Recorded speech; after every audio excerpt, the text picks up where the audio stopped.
Good morning students, आप सभी का हमारे चैनल पे स्वागत है। आज हम करेंगे वचन बदलो। सबसे पहले परिभाषा। शब्दों के जिस रूप से उनके एक या अनेक होने का बोध हो उसे हम वचन कहते हैं। एक या अनेक भी एक चीज़ है या ज़्यादा चीज़ें हैं। जैसे लड़का, लड़के, तो इसके कुछ नियम है, वो नियमों के बारे में हम चर्चा करेंगे। सबसे पहला नियम है पुल्लिंग शब्दों के अंत में आ अर्थात आ की मात्रा होगी को ए में बदल कर, ए में बदलेंगे अर्थात मात्रा ये वाली। जैसे कपड़ा, कपड़े, पैसा, पैसे, बच्चा, बच्चे, प्याला, प्याले। उसी तरह दूसरा नियम, जिन शब्दों के अंत में अ हो तो अ को ए अनुस्वार के साथ, अनुस्वार ये इसको अनुस्वार कहते हैं। जैसे पुस्तक, पुस्तकें, जब पुस्तकें लिखेंगे तो अनुस्वार लगाना ना भूलें। कलम, कलमें, यहाँ भी अनुस्वार का ध्यान रखें। दाल, दालें, यहाँ पर अंत में अ है, जिसमें कोई मात्रा ना हो वहाँ पर अ होता है। सड़क, सड़कें, झील, झीलें, आदत, आदतें। अब इसका हम करेंगे तीसरा नियम। स्त्रीलिंग शब्दों के अंत में आ, उ, औ की मात्रा हो तो अंत में ए लगाकर, जैसे कन्या, कन्याएं, ऊपर चंद्र बिंदु लगाना है। लता, लताएं, महिला, महिलाएं, वधू, वधुएं। अब इधर देखो ध्यान से, वधू में बड़े ऊ की मात्रा है। इस बड़े ऊ की मात्रा को छोटे ऊ में हमें बदलना है। वधुएं, यहाँ भी बहू, बहुएं, यहाँ भी बड़े ऊ की मात्रा किस में बदल जाएगी? छोटे ऊ में। यहाँ वस्तु, वस्तु में पहले ही छोटे ऊ की है तो इसको नहीं, छोटे ऊ में ही रहेगी वस्तुएं। उसी तरह गो, गौएं। चौथा नियम, इया शब्द से अंत होने वाले शब्दों में या को या में बदलकर, या को या में बदलकर, जैसे चिड़िया, चिड़िया, गुड़िया, गुड़िया, बुढ़िया, बुढ़िया, चूहिया, चूहिया। अब सबसे महत्वपूर्ण नियम है वचन बदलो का पांचवा रूल। स्त्रीलिंग शब्द के अंत में ई या इसकी मात्रा हो को इया में बदलकर,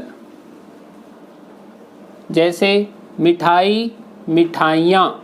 यहाँ पर ध्यान देंगे, यहाँ पर कौन सी है? बड़ी ई, तो इस बड़ी ई को किस में बदल देना है? छोटी ई में बदलना है। दवाई, दवाइयाँ, ज़्यादातर बच्चे इसको गलत लिखते हैं, ध्यान देंगे इसको। बड़ी ई किस में बदल जाएगी? छोटी ई में। उसी तरह कठिनाई, कठिनाइयाँ, जाति, जातियाँ, रीति, रीतियाँ। नदी, अब यहाँ पर देखो बड़ी ई है तो ये छोटी ई में बदल जाएगी। यहाँ पर क्या थी? पहले छोटी थी तो वो छोटी रही। देवी, देवियाँ, रोटी, रोटियाँ, मक्खी। यहाँ इधर ये भी ध्यान देने वाली बात है।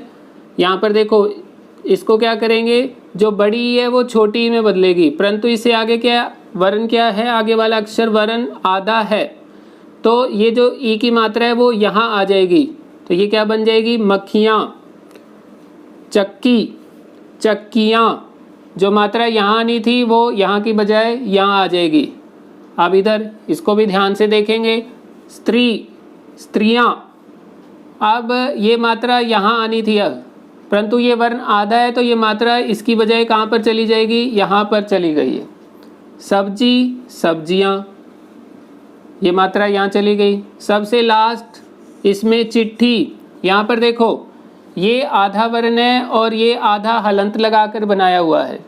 जब भी हलंत लगा के बनाया होता है तो जो मात्रा यहाँ लानी थी हमने वो यहाँ नहीं लाएंगे, वो वहीं रहेगी।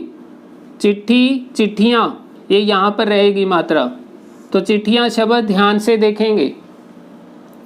इसके बाद 6th नियम, कुछ शब्दों के अंत में गण, जन, वर्ग, लोग, वृंद आदि शब्द लगाकर, जैसे नेता, नेतागण, छात्र, छात्रगण, प्रजा, प्रजाजन, गुरु, गुरुजन, पाठक, पाठक वर्ग, मजदूर, मजदूर वर्ग, सज्जन, सज्जन लोग, पक्षी, पक्षी वृंद।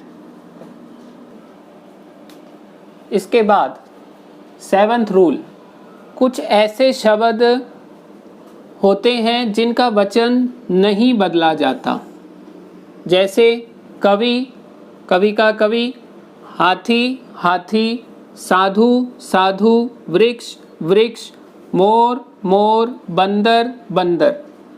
अगर हमें इन शब्दों को बदलना भी हो, अगर इन शब्दों का वाक्य में वचन बदलना हो, वाक्य में हो, तो इनके साथ कारक चिन्ह लगाकर हम इन्हें बदल सकते हैं। जैसे साधु, साधुओं ने नदी में स्नान किया, तो यहाँ पर हमने ने विभक्ति लगा दी इसके साथ। कवियों ने कविताएं सुनाई, यहाँ भी क्या हो गया, ने।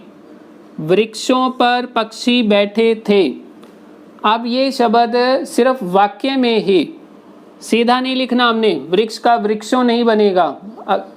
अगर हमें इनको वाक्य में परिवर्तन करना है तभी हम इनका वचन बदलेंगे। अगर आपको हमारा चैनल पसंद आया हो तो कृपया इसे लाइक करें, शेयर करें, सब्सक्राइब करें और अगर कोई डाउट हो तो इस पे कमेंट भी करें। थैंक यू, धन्यवाद।